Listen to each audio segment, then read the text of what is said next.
Nvidia is stepping away from competing with cloud providers like Amazon Web Services and has reassigned some of the senior executives that were working on that effort. That is according to a scoop that the information was first to report. I want to bring on Wayne Ma, our Nvidia reporter who co authored that piece, to tell us a bit about what the team was supposed to have done and why the company decided to pivot. Wayne, welcome back to the show. It's great to have you here. Hey, Akash. So let's talk about NVIDIA's cloud business. I mean, this is something that we've talked with Anissa Gardisi on the show about. She co-authored the piece with you.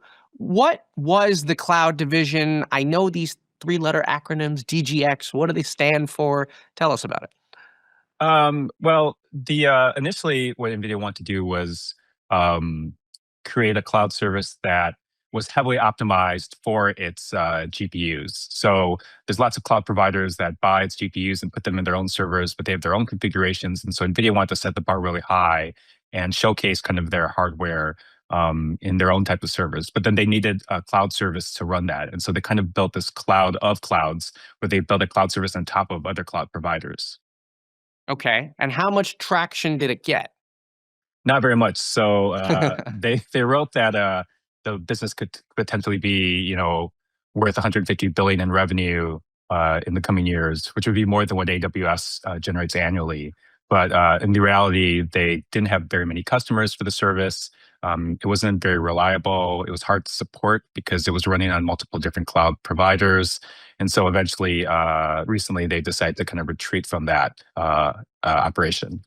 So you say relying on multiple different cloud providers. So NVIDIA's cloud business was depending on these other large hyperscaler cloud businesses. Is that the idea?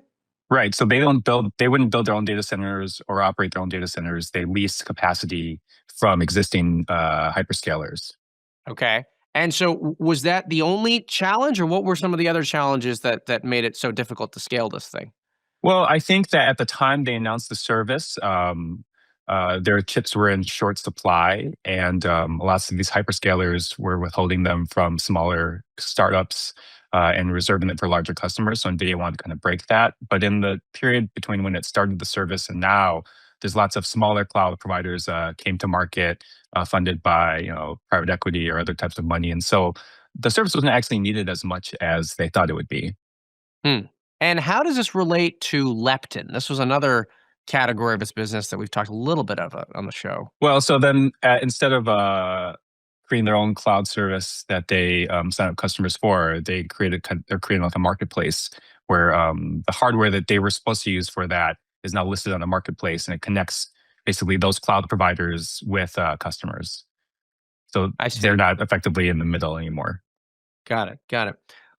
I wonder what this decision tells you a little bit about NVIDIA's broader strategy right now. I mean, it sounds like they were trying to become something much larger than the largest chip maker or chip designer, I guess, in the world.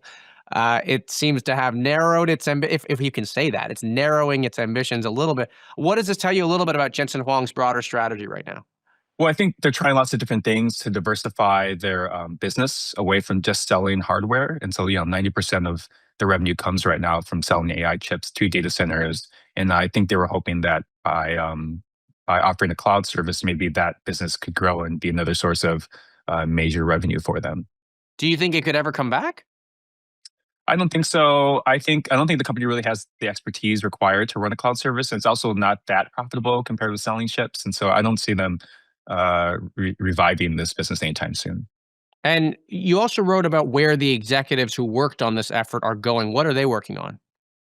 Well, the head of the division, she's currently planning to take a new role in the new year. It hasn't been really decided yet, and the rest of the group has been folded into the engineering and operations divisions.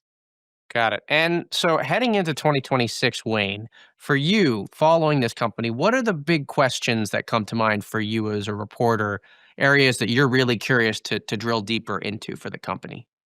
Well, I think that the big thing is how are they signing up these deals and signing up these large customers in ways that use creative financing. So one of the big issues is their chips are so expensive that NVIDIA is actually trying to help its customers finance them in these very weird ways, like creating special purpose vehicles to like put the debt in exchanging the chips for equity, like as you can see with OpenAI. So I think in the coming year, what I'm trying to follow is more how are they funding these chips? How are these chips getting funded?